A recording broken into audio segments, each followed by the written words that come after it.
how's it going everyone? Welcome back to Keeping Fish Simple. So in today's video, I'm going to be giving you guys the 10 worst, these like the worst fish keeping myths that I've ever heard in the aquarium hobby. Now these things have been around for way too long. I'm going to try and address all of these problems in today's video. So I'm going to try and make this video as informative for you guys as possible and also as entertaining as possible. So make sure you stay around to the end of the video for the YouTube algorithm, and please consider giving this video a like because it really does help it out, and also because you're going to get to listen to all the 10 things that I'm about to talk about, and I'm going to save you a lot of time, especially if you guys are a complete beginner, because these are all things that I really wish I knew when I had my first aquarium. So without any further ado, let's get started. By the way, I'm just going to give you guys a quick disclaimer. These aren't in any particular order. These are just going to be the 10 worst things, and these are pretty much all as bad as each other. So I just thought I'd mention that really quickly. Okay, so the first myth that I always hear down the comments, and I see this on forums and things like that, and even on Facebook, is that a bigger filter means you have to do less work. Now, look, I can kind of understand what people mean by this, because obviously a bigger filter is going to have a lot more media, and that's going to mean that the water is going to get pushed through a lot more media, and obviously it's going to get exposed to a lot more bacteria and things like that. Look, I really wish this was the case, because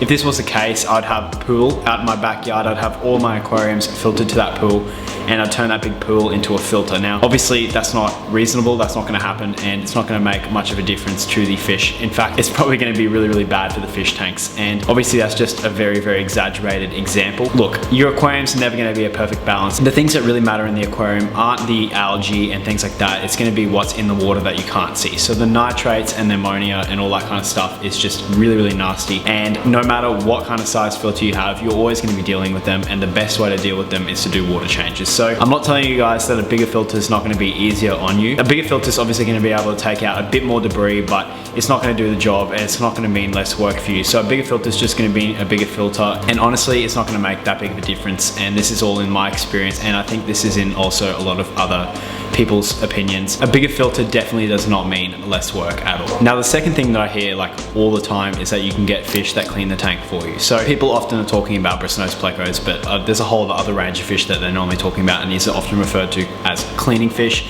I've addressed this in so many videos in the past, and I'm hoping that this is going to be the last time I have to address it before this myth dies. These guys are not cleaning fish. These are all fish that love to eat algae, and they're really good at eating a lot of different types of algae. So Bristlenose plecos are really good at eating the surface algae on your aquariums. So the stuff that grows on the surface of the glass and stuff like that. That really green slimy layer of stuff is what they like to eat. They don't like to eat like hair algae and blackbeard algae and all that kind of stuff. They're not going to be something that's going to mean less work for you, and they're not going to be like a made for your aquarium and mean that you don't have to do any maintenance at all. That's just definitely not the case. These are all fish that are going to help keep some of the algae low in your aquarium, but they're not going to be made for you. Number 3 is going to be that keeping your tanks fastidiously clean is a good thing. So I agree with this on some level. Now I agree with this on the fact that keeping a lot of the detritus down is going to be beneficial. Keeping obviously the aquarium's water like clear is going to also be beneficial, but people often go another step further, and they like to clean their stuff like crazy. What I mean by that is they like to take out the filters and they like to clean it and scrub it until there's nothing on there. No algae, no like little pieces of detritus, no like groundwater or anything like that. I've even seen so many people like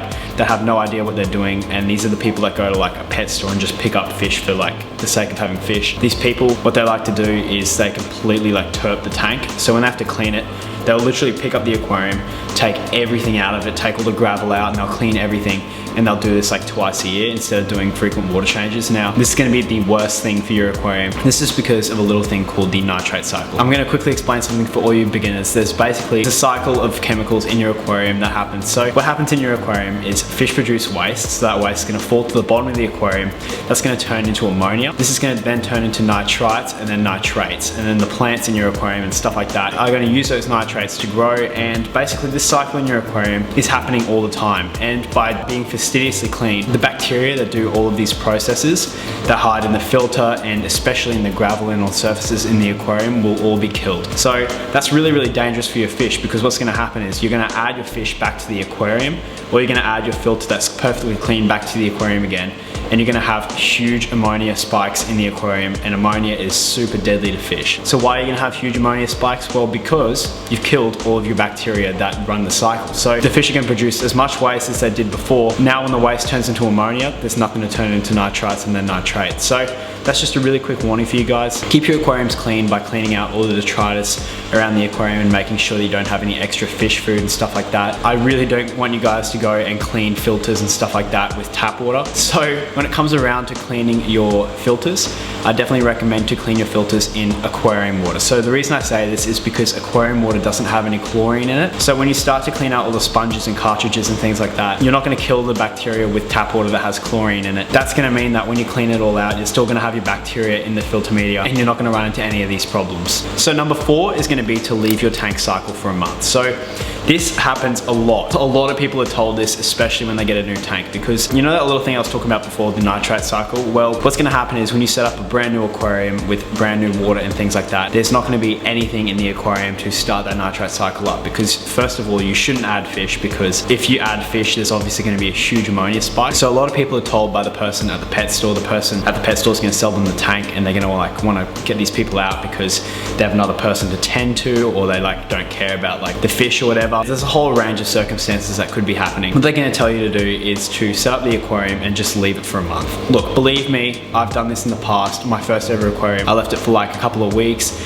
and then I added fish after that. Now, this doesn't make a difference at all, because basically you need some ammonia in the aquarium to start to kick out the cycle. So by setting up an aquarium and then leaving it for a month is literally not going to do anything. You need something to start up the ammonia culture in the aquarium and then start up the bacteria in the filter and things like that. So what I recommend doing is to drop a little dead prawn or something like that, like a shrimp, or a little piece of fish or something like that to start to rot at the bottom of the aquarium. And what that's going to do is going to start to create some ammonia in the aquarium. So once the ammonia starts to get created, you're going to have the cycle start in your aquarium and then you can add some fish. So that's a complete myth that just leaving your aquariums is going to start it up. You need something to start the ammonia and to get that cycle going. And number 5 is that fish only grow to the size of the aquarium. Now, this isn't true at all. Fish are going to grow to the size of whatever their gene code is telling them. It is true that you can stunt fish by not feeding them the right amount and also keeping them in really, really tiny aquariums, but you're not going to keep them at the size of the aquarium, because basically if that was the case, I could put a great white shark in one of these 55-gallon aquariums and then it would only grow to the size of the 55-gallon aquarium. It's not the case. I have noticed that fish in smaller tanks grow slower than fish in bigger tanks, but obviously this isn't a given rule. This is completely variable on a bunch of different things, like your water quality and the amount that you feed them and all that kind of stuff. So this is a huge myth.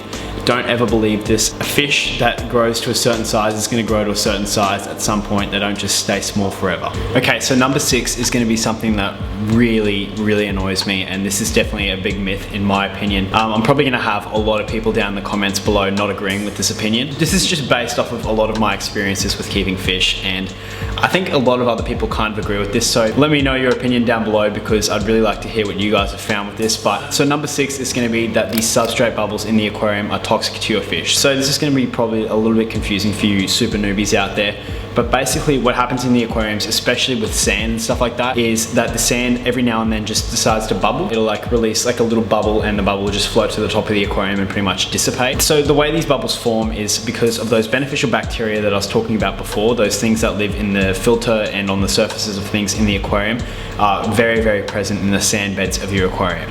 And this is really, really beneficial in my opinion. I'm going to explain this in a moment, but basically these bubbles are formed naturally, and what they are is they're obviously toxic chemicals, but what happens is they just float to the top of the aquarium and they literally go away. I've had these things in all of my aquariums with sand, and I'm telling you what, these guys do absolutely nothing. And there's a huge myth out there that these are super toxic to your fish, they're going to kill them and all that kind of stuff. And I've had people commenting on my videos saying there's air pockets in your substrate, you've got to fix them up because they're going to kill your fish. Guys, they don't. I've never had these things affect my fish whatsoever. I keep some really, really sensitive fish, and they have never shown any problems with this issue that I'm talking about now. So this is a complete myth in my opinion. Let me know down below what you guys think, but in my opinion this is a huge myth. I haven't seen any other videos like this one on YouTube mentioning this, so I thought I'd take the chance to mention it because it's just something that really annoys me when people say this. Okay, so number 7 is an absolute ripper, and this is going to be that adding water from a pre-existing tank is going to cycle your new tank quicker. Look, this is not true at all. You know those beneficial bacteria that I was talking about before? They live on the surfaces of things in the aquarium, so they don't live in the body of the water. There's definitely not a problem adding water from a pre-existing aquarium to a new aquarium that you're cycling, but really it's not going to make a difference at all because those beneficial bacteria don't live in the water column at all. So what you're going to want to do is, if you want to cycle your aquarium quicker and you have some pre-existing aquariums, I'd recommend using some of the filter media from that pre-existing aquarium and using it in your new aquarium's filter. So if you have like a sponge filter, I recommend swapping the sponge filters. Using some of that media is going to really help out the culture in your new aquarium to start to develop. Also, things like gravel and live plants and all that kind of stuff do carry all of these bacteria as well, and they're going to be really beneficial as well. So look, the water isn't going to make a huge difference, but all those things I just mentioned are, so I hope that can really help you out. Okay, so number 8 is another really good one, and this is a myth that I've heard lots and lots, and this is kind of something that's still controversial. So this comes back to the whole substrate thing like I was talking about before with the air pockets, and this myth is that you have to clean the substrate. So I see a lot of people doing this, and I see people going through the substrate and cleaning out all of the dirt and debris and all that kind of stuff, and pretty much what they do is they like get a big siphon and then suck up all the stuff.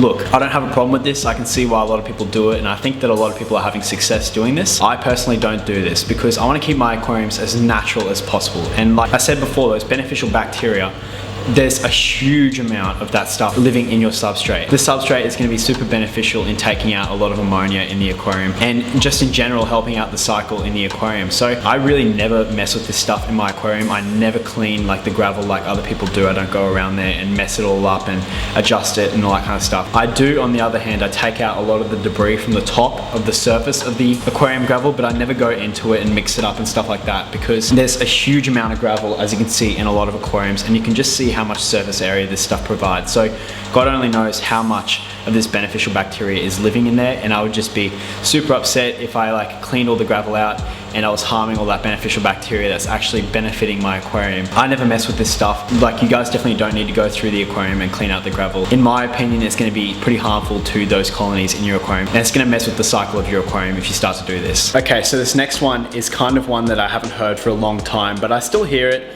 and I think I have to mention it in this video. It's going to be something that I think is kind of like dying down a bit, which is a really good thing. I don't want this to be a thing in the aquarium hobby at all. And number 9 is going to be that adding salt to your aquarium is going to help with preventing disease. Now, look, this is not true, but salt does have its place in the aquarium hobby with disease. And look, salt can be very beneficial to a lot of fish tanks and a lot of diseases, but I wouldn't recommend doing this because there's no specific ratio of what kind of salt to add to your aquariums, and like a lot of salt that you actually consume can be toxic to your fish. So a lot of people can run into trouble with this, and believe it or not, fish can actually become dehydrated. So you can have goldfish that get like their eyes sunken in, and that's from adding too much salt to an aquarium. Like, it can be super dangerous in freshwater aquariums. So I never recommend doing this. I always recommend using like actual aquarium medications to treat your fish because I don't want to add salt to my aquarium. It seems like it's not the most reliable method, and adding salt to your aquarium is definitely not going to stop disease at all.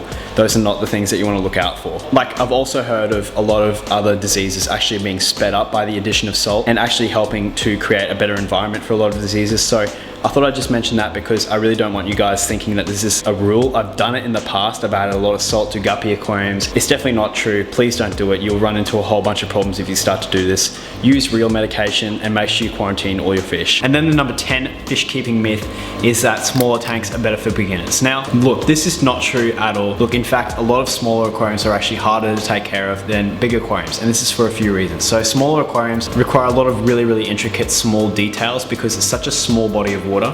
So there's quite a lot of room for error. But you can have a small ammonia spike in a small aquarium, and it's going to make a way bigger difference than it would in a larger body of water because you have to have so much more ammonia being produced in a really big aquarium to have a really harmful effect on the fish. But in a smaller aquarium, you only have to have like a really small amount of ammonia, and it's really easy to have like sudden changes to the water and cause you a lot of problems. So I recommend for beginners a 20-gallon aquarium. A lot of people start with like a 10-gallon aquarium. In my opinion, you can get away with this, but it's going to be on the smaller side of what I'd recommend. A 20-gallon aquarium, which is 80 liters, is going to be a really good size for you if you're a beginner because it's going to give you a little bit of headroom with all of those fluctuations and stuff like that, which you're going to encounter as a beginner. It's going to definitely give you more lenience than something like a 5-gallon aquarium or even like one of those stupid bowls, which I definitely don't recommend at all. Keep your fish in tanks that are appropriately sized. Don't put them in fish bowls and stuff like that. But smaller aquariums are definitely not easy to take care of. In my opinion, they're going to be a little bit harder than a lot of big aquariums. And look, if you're a beginner and you want to start with a 55-gallon aquarium,